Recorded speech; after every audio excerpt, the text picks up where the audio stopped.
Bonjour à tous ceux et celles qui se joignent à nous pour se délecter de nos paroles comme le plus délicieux des nectars. Bon, il faut en prendre et en laisser, ne serait-ce que pour les autres qui vont se joindre à nous plus tard. Ce soir, à discuter entre les dés, je reçois autour de ma table une unique invitée qui pourra recevoir une bonne cuillerée de ma marmite que nous avons brassée à quatre bras. C'est nul autre que Kim. Allô, Kim. Allô, comment ça va? Ça va super bien et toi? Toujours bien, toujours bien.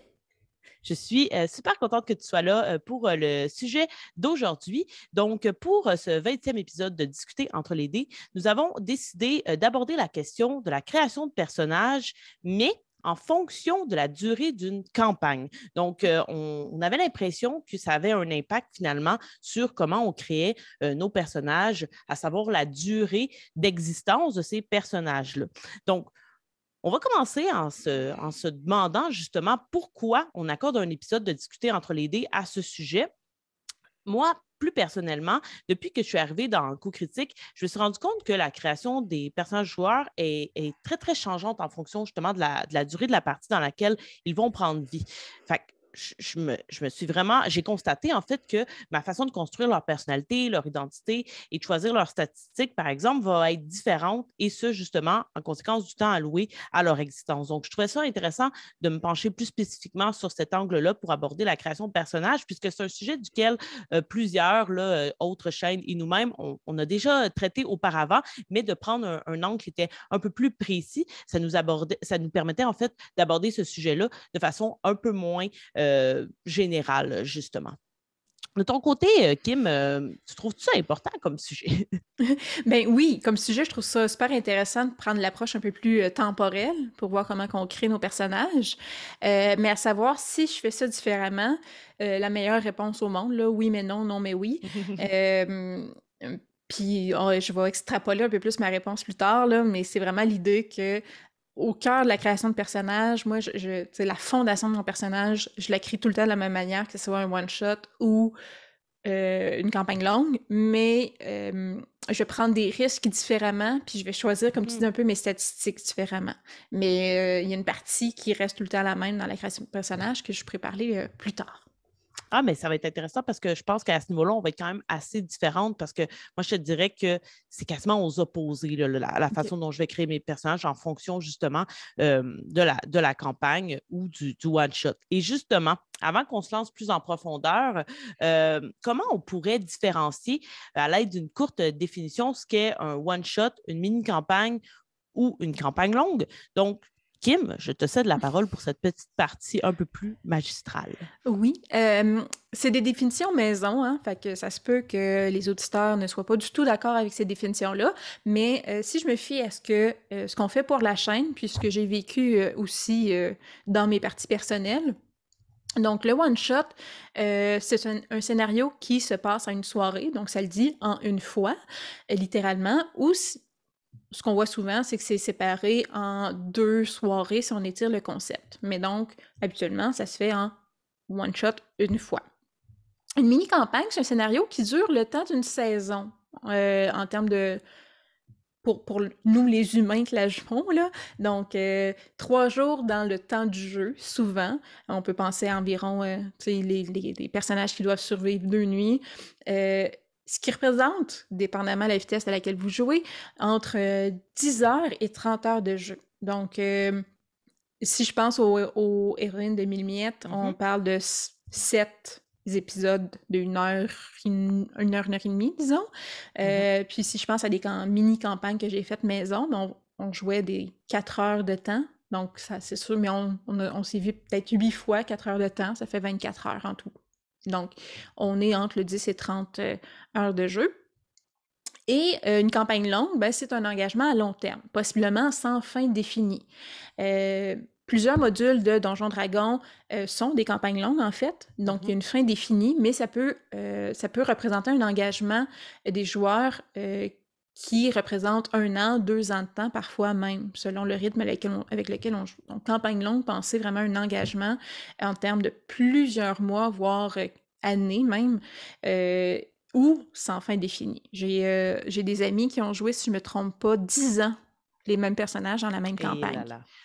Oui, donc ceci est véritablement une campagne longue. Il y a de l'attachement qui se fait là, à ce Oui. niveau-là. C'est ça que j'aime aussi que tu mentionnes sans fin définie, parce que je suis persuadée que parmi les auditeurs et les auditrices, et peut-être même toi aussi, Kim, on a vécu des campagnes qui n'ont jamais eu de fin. Mhm. Donc, on est devenus des adultes, on s'est perdu de vue, puis finalement, l'histoire n'a jamais terminé de mon côté avec la partie de Game of Thrones. C'est ce qui est arrivé. Donc, j'ai eu un enfant, le groupe s'est éclaté un petit peu, puis on n'a pas continué. Donc, les campagnes longues, parfois, justement, n'arrivent pas à aboutissement. Et ce qui est bien aussi avec Coup Critique, c'est qu'on peut voir ces trois durées de campagne chez nous. Hein. On fait quand même très souvent des one-shots. On pourrait en nommer plein. Là. Le premier qui me vient en tête, je pense à Denball qu'on a fait avec Francis, Kim et moi, avec Pépé comme maître de jeu. Donc, une soirée, 1 heure et demie à peu près, et l'aventure est closée. On a fait quelques mini-campagnes, donc entre autres, comme tu l'avais mentionné, les héroïnes de Mille Miettes. On a aussi Rage 2D, qui est maintenant avec Coup Critique. Et bien, maintenant, on approche de la forêt des possibles, une mini-campagne estivale dans le jeu Kids on Brooms. Et pour longue campagne, évidemment, Obélien, que vous connaissez probablement tous et toutes. Maintenant que nous sommes mieux attablés, nous pouvons nous plonger dans la soupe chaude en commençant par répondre à la question: quelle est notre préférence dans la création de personnages? Est-ce que nous sommes plus des amatrices de personnages de longue campagne, de mini-campagne ou de one-shot? Kim, je te passe la première cuillère. Je l'ai déjà mentionné, je pense que c'était dans un Sunday, là. Moi, j'aime créer des personnages. C'est une de Mhm. mes... je préfère être joueuse que maître de jeu, pas parce que pour moi c'est moins de travail, là, mais vraiment parce que faire vivre des personnages, c'est vraiment là où je prends tout mon plaisir. J'ai investi vraiment beaucoup de temps dans mes personnages, en fait. Donc, cet investissement-là est, je dirais même aussi présent autant pour les one-shots que pour les campagnes longues. Fait qu'en termes de rentabilité, c'est sûr que je préfère les campagnes puis les campagnes longues parce que j'ai beaucoup de difficultés à dire OK, je fais un personnage sur le coin de la table, de toute façon, c'est juste pour asseoir puis je le reverrai plus. Quand je disais là, que je crée la structure, pour moi, un personnage, ça c'est mon toc de joueuse, là, il faut que ses actions soient cohérentes avec sa personnalité. T'sais, un personnage qui se met à faire n'importe quoi, qui n'est pas en lien avec sa classe ou pas en lien avec l'alignement un peu qu'on lui a donné dans notre tête, moi, ça me dérange. Fait que j'ai pas le choix de réfléchir à la fondation de qui il est. C'est quoi son parcours, c'est pourquoi est-ce qu'il pense comme il fait, ce qui fait que ça crée une structure pour savoir comment il va réagir aux prochains événements. Et c'est plus facile, ou du moins c'est plus plaisant à faire pour une campagne courte ou une campagne longue, parce que ça permet justement de le faire évoluer à travers les différents événements qui ont lieu, alors qu'un one-shot, ben, c'est une soirée dans la vie de ce personnage-là. La plupart du temps, même, c'est très mortel, les one-shots qu'on fait, donc il risque de mourir. Donc, j'ai plus de plaisir à créer des personnages que je vais voir évoluer que des personnages pour une soirée et que je suis... En fait, c'est ça, c'est que je suis pas capable de ne pas m'investir dans un personnage puis de juste faire « Oh, il va être ridicule ». Donc, j'ai plus de plaisir à en créer pour les campagnes longues. Puis, je pourrais éventuellement parler là, de... j'ai fait un petit discours de sociologue là, à mes amis de Coup Critique là, sur l'habitus des personnages, là, comment les logiques d'existence amènent la socialisation qui amène la création d'un habitus de personnage. Là.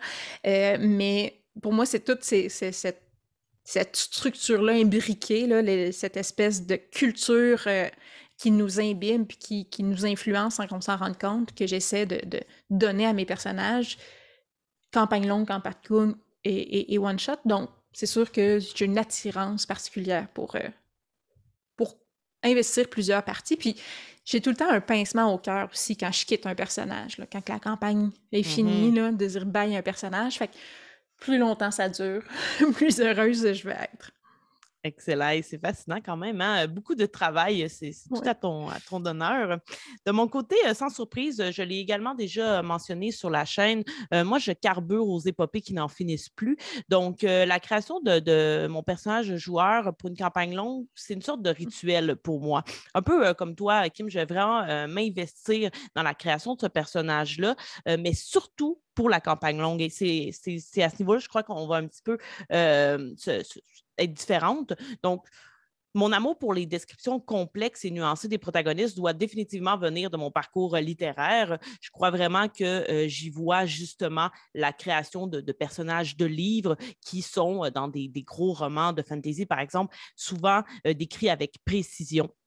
Donc, donner vie à quelqu'un, pour moi, c'est pas prendre ça à la légère. Je m'investis, comme tu l'as bien dit, Kim, et je veux que tous sachent à qui ils ont affaire quand ils rencontrent mon personnage. Donc, j'écris toujours un historique super détaillé. Je suis ce genre de joueuse qui envoie des pages Word là, à mon DM de voici qui est mon personnage. Et dans mon historique, on peut retrouver notamment mes relations avec des personnages non joueurs. J'aime beaucoup faire en sorte que les interactions avec des personnages non joueurs, par exemple, qui vont avoir été créés par le DM ou bien que le DM m'a donné la liberté de les créer, soient sur papier parce que ça en dit beaucoup sur finalement le personnage. C'est à travers nos interactions avec les autres qu'on se révèle véritablement.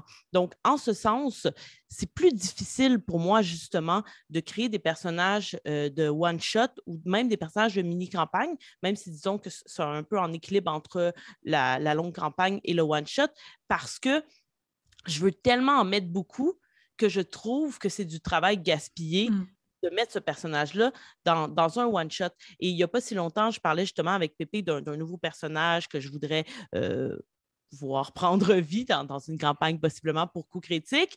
Et il me disait, ça pourrait être dans une campagne de courte durée. Puis j'étais comme, non, ça va être du gaspillage. Je garde ce personnage-là en réserve pour quelque chose de très long. Tu sais, donc, je pense que c'est différent à ce niveau-là de toi qui t'investis, peu importe la durée. Moi, je suis peut-être un petit peu plus, je gratte mes personnages. Je suis comme, non, celui-là, il va aller dormir puis il va attendre d'avoir son heure. Donc, je trouve ça super cool qu'on soit différente comme ça à ce niveau-là. Vas-y. Mais Oui. je dois dire que, par exemple, les personnages que j'aime vraiment beaucoup qui sont dans des one-shots, j'aime ça les faire vivre autrement aussi, ou les reprendre peut-être dans un prochain one-shot qui est dans le même univers. Si on pense à DCC, Annabelle a joué c'est un croque-mort là, dans plusieurs. Fait que, tu sais, ça reste des one-shots, mais ça, c'est une avenue ou une sortie de secours que j'apprécie de pouvoir faire revivre ce personnage-là à plusieurs reprises. Et je m'étais justement prêtée à cet exercice-là dans le dernier DCC qu'on a Oui, fait ensemble, justement, avec Augusta, qui était un oui. personnage qu'on avait pré-roulé finalement dans Oui. l'aventure de la maison aux Portes Rouges et qu'on a ramené, qu'on a fait level up et compagnie. Donc, ça, c'est quand même bien aussi, mais je te dirais qu'encore une fois, tu sais, j'avais pas de lien d'attachement Oui. avec ce personnage-là. Je le jouais dans DCC, qui est un jeu extrêmement fatal, et je me disais, bah, tu sais, si elle meurt, elle va mourir, puis voilà, ça sera Mm. tout. Donc, il y a cette différence-là. Et justement, même si toutes les deux, je pense qu'on est un peu plus on aime un peu plus, du moins, et tu me diras si je me trompe, la création de personnages pour des campagnes longues, parce qu'on Mhm. aime voir justement l'évolution psychologique et l'évolution tout court de ces personnages-là, on aime quand même créer des personnages aussi pour une durée de vie différente. Oui. Mais quelles seraient justement les particularités, les différences entre créer ces personnages-là? Si tu veux, je me lance et ensuite je Oui, te oui, cède oui. la parole. Donc, pour un one-shot, comme je viens de le dire, le lien d'attachement n'a pas le temps de se faire pour moi. J'ai beaucoup de difficultés à me dire, je vais donner de l'importance, je vais donner de l'affection à un personnage qui possiblement va mourir d'une minute à l'autre. Donc, je vais souvent créer un personnage qui est assez simple, limite qui pourrait tomber dans le cliché, afin que les gens se fassent une idée rapide de ce que je leur offre, justement. Que ça ne soit pas compliqué pour quelqu'un qui écoute ce one-shot-là d'une heure et demie, comprendre à qui il a affaire. Fait que je reste un peu dans la même mentalité que lorsque je crée un personnage pour une longue campagne, c'est-à-dire voici qui c'est, mais de façon euh, express. T'sais. Donc, il faut que celui-ci n'ait pas des ambitions personnelles très développées parce que clairement, de toute façon, son temps est compté puis je n'aurai pas le temps de faire en sorte d'atteindre ces objectifs-là qui sont plus intimes, qui n'ont pas nécessairement rapport avec la quête principale qui y va tout de go quand on fait un one-shot. Donc, je vais vraiment y aller le tout pour le tout et je ne vais pas avoir peur de la mort. Souvent, ces personnages-là vont Mhm. se jeter dans la mêlée parce que je me dis, regarde, ils ont une vie à vivre, c'est le cas de le dire, une soirée, c'est là qu'il faut que ça se passe et ils vont être voués à ne faire que ça. Donc, par contre, un des trucs que j'aime bien, c'est que ça permet de diversifier mon jeu. Parce que souvent, je vais jouer des personnages qui ne vont pas nécessairement ressembler aux personnages que je mets en scène dans des campagnes plus longues ou dans des mini-campagnes, justement. Parce que dans les mini-campagnes puis les campagnes longues, je veux que mes personnages accomplissent des dessins plus révélateurs de leur personnalité, plus intimes, justement. Et pour moi, pour ces personnages-là, tout part d'une intention et d'une attitude, ce qui n'est pas du tout le cas avec les one-shots. Donc, la première question à laquelle je vais répondre durant ma création, c'est comment le ou la perçoivent les autres. Donc, vraiment, pour être en mesure de répondre à cette interrogation-là, il faut savoir quelle est l'attitude qu'elle dégage. Donc, à savoir, qu'est-ce que les autres vont voir, comment ils la perçoivent. Il faut aussi que je m'interroge sur ce qui motive le personnage, ce qui est un peu moins le cas dans un one-shot où on suit principalement le fil rouge, justement. Parfois, c'est intéressant. Par exemple, justement, avec le DCC qu'on a fait ensemble, Kim, de la Maison aux Portes Rouges, il y avait cette question-là qui ressurgissait par rapport aux motivations. Donc, je ne dis pas que c'est impossible dans un one-shot, mais moi, j'y vois moins, justement, l'incidence de ce qui va en découler par la suite. Et finalement, mes personnages de mini-campagne et de longue campagne vont fréquemment, et ça, c'est peut-être un défaut de ma part, mais être contaminés de ma propre personnalité. Alors que ce ne sera pas du tout le cas avec les personnages de one-shot.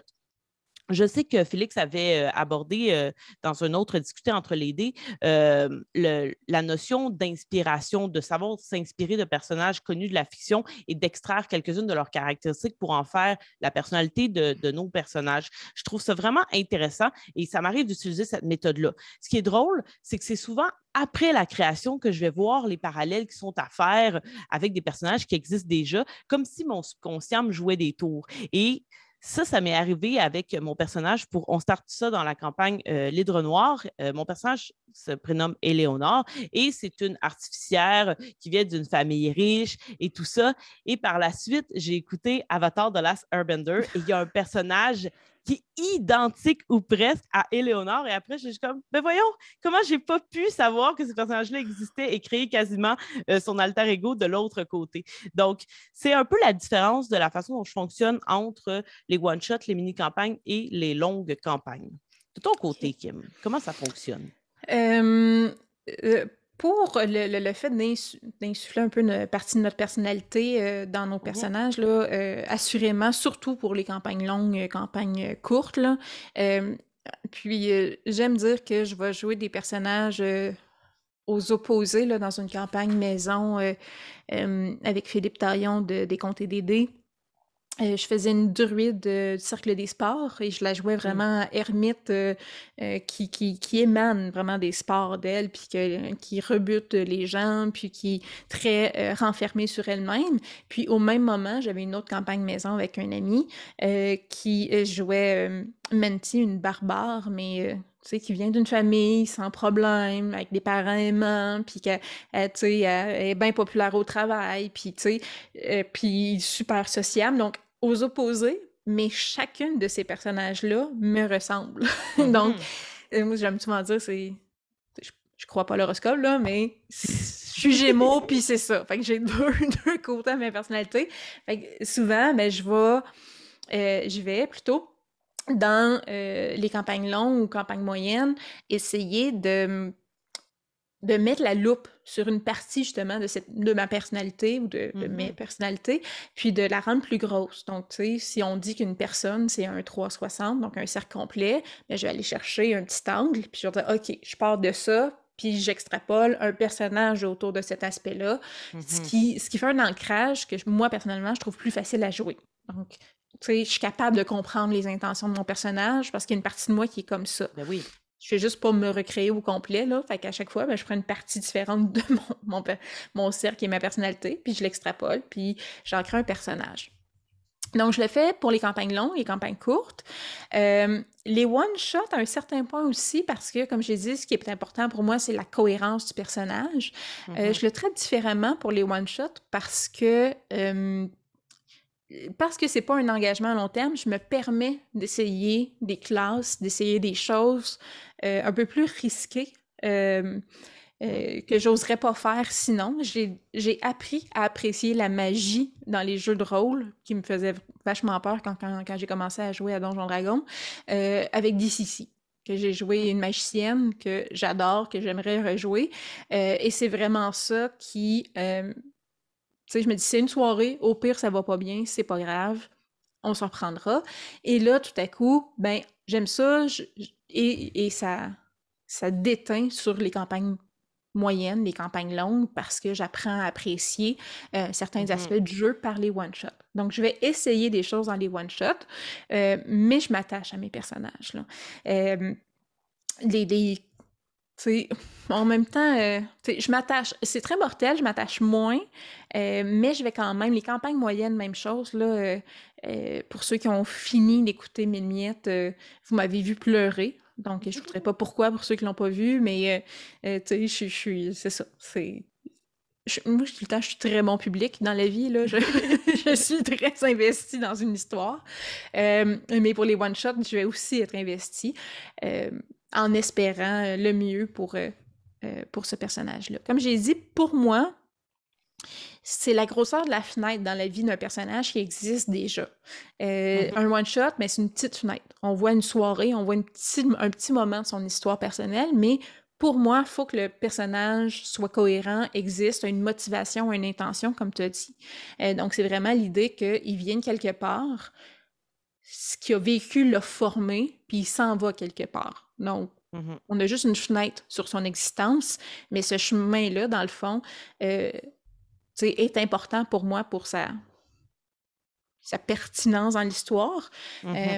Mais oui, je vais m'investir probablement plus, assurément plus, en fait, pour une campagne moyenne ou une campagne longue.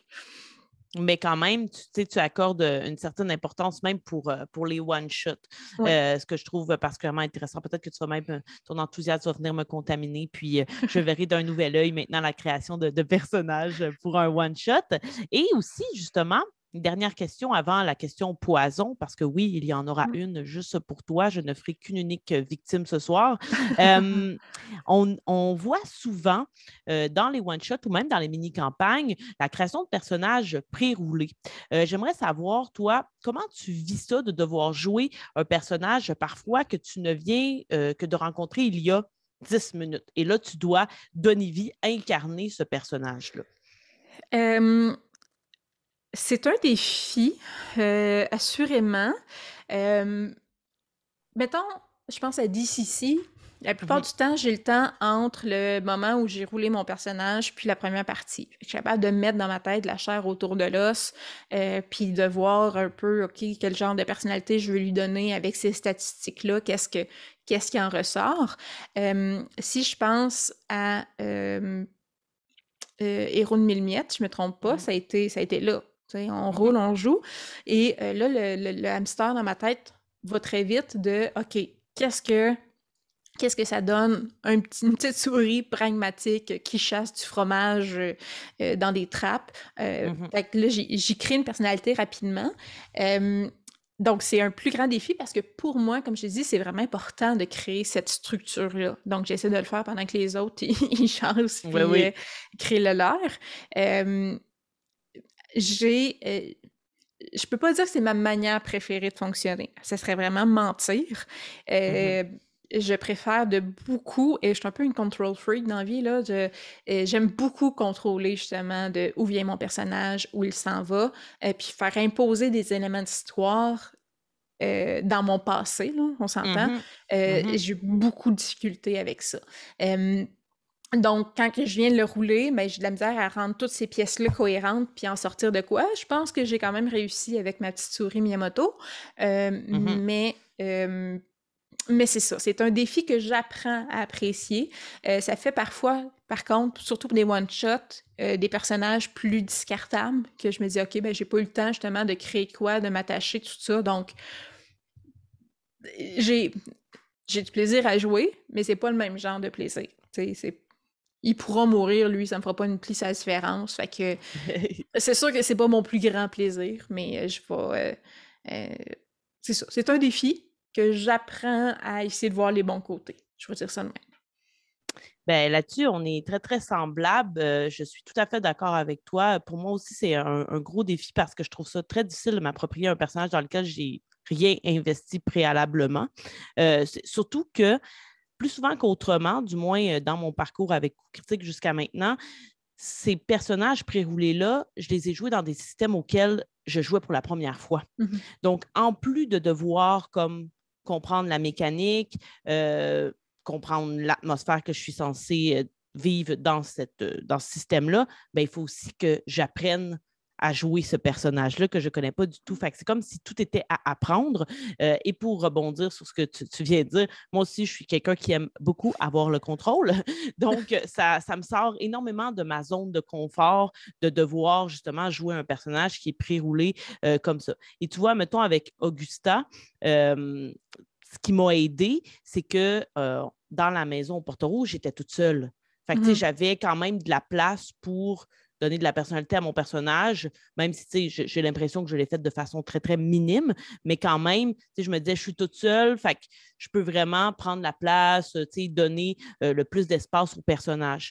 Pour ce qui est de Les héroïnes de Mille-Miettes, où on a roulé justement en enregistrement carrément, j'avais déjà en tête un personnage. Puis je me disais, ce qu'il faut que je fasse, c'est que je le fasse fitter d'un trou. Fait à partir de finalement du squelette de Cucurbita que j'avais en tête, moi j'avais déjà son nom, j'étais déjà prête, mais là après j'ai fait en sorte que les statistiques, son métier et tout ça correspondent un peu au squelette que j'avais donné au personnage. Fait que ça m'a un petit peu plus aidé à justement me sentir plus attachée. Et parce que, encore une fois, c'est un jeu extrêmement mortel, je me disais, bah, c'est pas si grave. Mais là, plus on avançait, plus elle survivait. Et là, je me disais, oh non, OK, là, je commence à vraiment l'aimer. Et puis même si au début, je n'étais pas tant investie parce que je pouvais la perdre à tout moment, j'avais de la difficulté justement de plus en plus à couper le cordon avec ce personnage-là. Mais c'est bien parce que justement, ce défi-là, ça nous permet de devenir de meilleurs en improvisation, ce qui n'est pas nécessairement ma plus grande force. Puis, chez Co-Critique, on a comme des pros de l'improvisation, pour ne pas nommer Félix. Je pense que tu lui donnes un personnage, puis 2 minutes après, il incarne le personnage sans trop de problèmes. Mais justement, c'est un beau défi, puis on a des beaux modèles chez nous pour nous améliorer à ce niveau-là. Avant qu'on se quitte, Kim. Oui. C'est l'heure de la question poison. Est-ce que tu es prête? Je ne ferai pas plus light. Excellent. Donc, je pense pas qu'elle est trop pire, mais voici. J'aimerais que tu nous parles d'un personnage dont tu as regretté la création en fonction justement de la durée de la campagne dans laquelle il a pris vie. Fait qu'un personnage que peut-être tu aurais voulu voir plus évoluer ou qu'au contraire, il est dans une campagne longue puis finalement, à long terme, tu as trouvé que il n'était pas si cool que ça ou... Est-ce que tu en as un qui te vient en tête? En fait, j'en ai 2, puis que c'est les opposés. J'ai ma sorcière de DCC, que je la trouve vraiment chouette. Puis, et c'est ça, tu sais, c'est un one-shot, puis j'ai pas l'occasion de la rejouer, fait que j'aimerais ça prendre la reprendre. Dans DCC, la magie, dans le fond, c'est une force difficile à contrôler, fait que quand on manque nos jets, il peut arriver des... dans le fond, on perd le contrôle de la magie, puis on peut en avoir des répercussions. Et elle, j'avais convenu, c'était Pierre-Philippe dans une partie maison qui l'avait masterisé. Et on avait convenu, j'ai dit, ben là, elle est niveau... depuis c'était quoi? Niveau 4, niveau 5? Je dis, elle a une vie derrière elle. Elle a déjà perdu le contrôle de la magie. Fait qu'est-ce qu'on peut déjà mettre 1 ou 2 corruptions? Tu sais, pour dire que... s'il est arrivé de quoi, qui n'est pas nickel niveau 5. Et on a roulé au hasard et j'avais une face pareille à la mienne qui m'était poussée dans le dos. Puis c'était ça ma corruption. Fait que je l'avais vraiment intégrée au jeu. J'avais comme une cape qui la cachait, puis à un moment donné, je l'ai comme révélée. Puis là, elle regardait les autres derrière moi. Puis en tout cas, j'ai eu beaucoup de plaisir à jouer ça. Mais c'est ça, pour moi, elle avait une routine.